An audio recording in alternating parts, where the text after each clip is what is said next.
Hi everybody, I just want to put out a very quick video all about my gallery in Hythe. Now, it's been closed for so many months due to lockdown, but as of Tuesday the 13th of April, I am so pleased to announce that finally I can open the doors once again to the public, inviting in my friends, my clients, as well as visitors.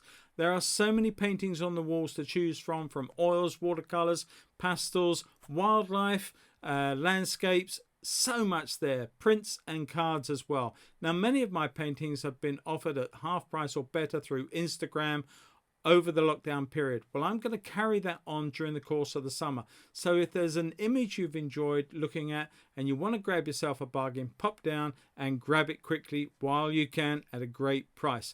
My classes will be starting up again very soon. Not quite yet, but always on a Wednesday, so look out for those starting again.